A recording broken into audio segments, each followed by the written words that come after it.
សួស្តីអតិថិជន Kembo Computer ទាំងអស់គ្នាសម្រាប់វីដេអូមួយនេះគឺខ្ញុំនិយាយអំពីសេវាកម្មនៅក្នុង Kembo Computer តែម្ដងសម្រាប់សេវាកម្មមាន3សេវាកម្មមានដូចជាសេវាកម្មជួសជុលសេវាកម្ម Support សេវាកម្មលក់គ្រឿងបន្លាស់ Computer និយាយអំពីសេវាកម្មក្នុងការជួសជុលវិញបើសិនជាបងប្អូនមាន laptop បាក់ត្រចៀកពិបាកនឹងបិទបើក Computer បងប្អូនអាចយកមកខាង Kembo Computer បានក្នុងការដោះស្រាយបញ្ហាបានសម្រាប់ការផ្លាស់ប្ដូរគ្រឿងបន្លាស់មានដូចជាទូរស័ព្ទដៃហើយនិង Computer សម្រាប់ Computer មានដូចជាអេក្រង់ថ្ម Keyboard ជាដើមសម្រាប់ទូរស័ព្ទដៃក៏អញ្ចឹងដែរគឺពាក់ព័ន្ធជាមួយនឹងគ្រឿងបន្លាស់គឺខាងខ្ញុំមានផ្លាស់ប្ដូរទាំងអស់ហើយក៏មានការដំឡើង Windows macOS ព្រមទាំង software plugin ដែលអតិថិជនត្រូវការផងដែរសម្រាប់សេវាកម្មខាងផ្នែក support មាន2គឺ support តាម online ហើយនិង support ដល់ទីកន្លែងសម្រាប់ការ support តាម online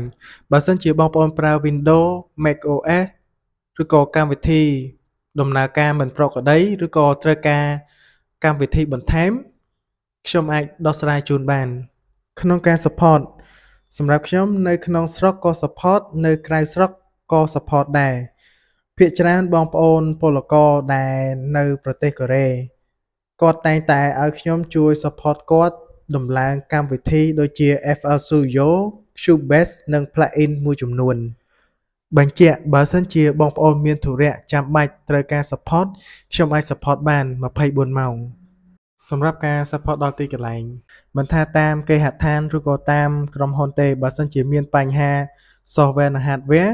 ខ្ញុំអាចដោះស្រាយជូនបានពាក់ព័ន្ធជាមួយនឹងម៉ាស៊ីន printer មិនដឹងថាទិញទឹកថ្នាំនៅណាវិធីបញ្ចូលមិនខ្មិចខ្ញុំអាចដោះស្រាយជូនបានផងដែរសម្រាប់សេវាកម្មខាងផ្នែកលក់គ្រឿងបន្លាស់វិញនិយាយទៅឲ្យតែពាក់ព័ន្ធជាមួយនឹងគ្រឿងបន្លាស់ Computer និងទូរស័ព្ទគឺខាងខ្ញុំមានទាំងអស់ដូចជាឆ្នាំងសាក RAM motherboard power supply ជាដើមដោយសារតែខ្ញុំត្រូវ support ភ្ញៀវនៅខាងក្រៅហើយក៏ដឹកអីវ៉ាន់ជូនភ្ញៀវដែលភ្ញៀវ order ផងដែរ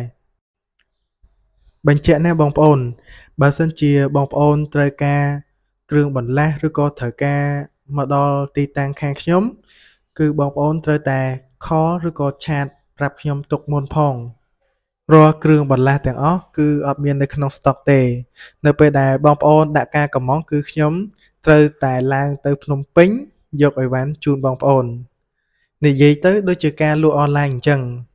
ហើយសម្រាប់តម្លៃគឺដូចគេដូចឯងតាមបណ្ដាហាងផ្សេងៗដែរទេ